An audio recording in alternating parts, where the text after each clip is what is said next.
Hello viewers, আজ আমরা জানবো সাতক্ষীরা জেলার বিখ্যাত 10 জন ব্যক্তি সম্পর্কে।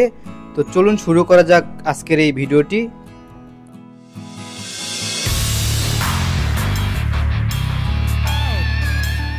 সাতক্ষীরা জেলার বিখ্যাত ব্যক্তিদের মধ্যে 10 নম্বরে রয়েছেন একজন বাংলাদেশি মডেল ও অভিনেত্রী মৌসুমী হামিদ। তিনি ঢাকায় জন্মগ্রহণ করেন, তবে তার পৈতৃক নিবাস সাতক্ষীরা জেলার তালা উপজেলায়। এই লিস্টে 9 নম্বরে রয়েছেন একজন বাংলাদেশি আন্তর্জাতিক ক্রিকেটার মোস্তাফিজুর রহমান।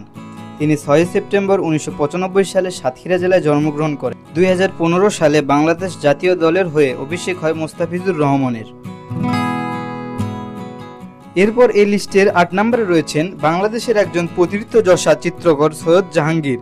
তিনি 1935 সালের সাতক্ষীরা জেলায় জন্মগ্রহণ করেন। এরপর এই লিস্টের 7 নম্বরে রয়েছেন একজন বাংলাদেশি ক্রিকেটার সৌম্য সরকার।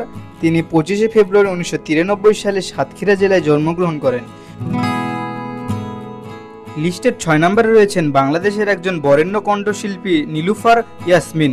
তিনি 13 ফেব্রুয়ারি 1948 সালের কলকাতায় জন্মগ্রহণ করেন, তবে তার পৈতৃক নিবাস সাতক্ষীরা জেলার মুকুন্দপুর গ্রামে।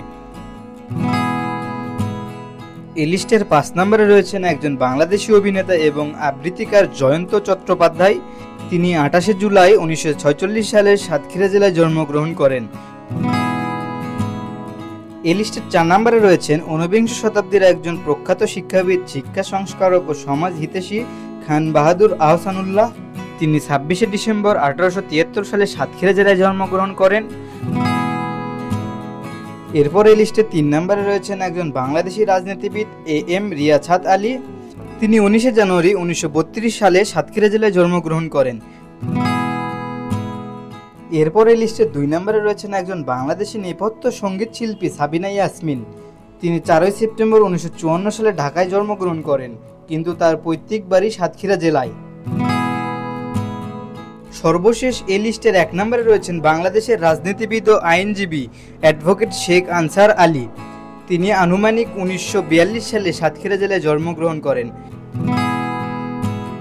প্রিয় দর্শক, আমাদের এই ভিডিওটি ভালো লাগলে অবশ্যই একটি লাইক দিবেন। আর সাতক্ষীরা জেলার বিখ্যাত 10 জন ব্যক্তিদের নিয়ে আপনার কোনো মতামত থাকলে আমাদের কমেন্ট বক্সে জানিয়ে দিন। আর আপনারা আমাদের চ্যানেলে নতুন হয়ে থাকলে আমাদের দাবু করে ইউটিউব চ্যানেলটি সাবস্ক্রাইব করুন। এতক্ষণ আমাদের পাশে থাকার জন্য আপনাদের জানাই অসংখ্য ধন্যবাদ।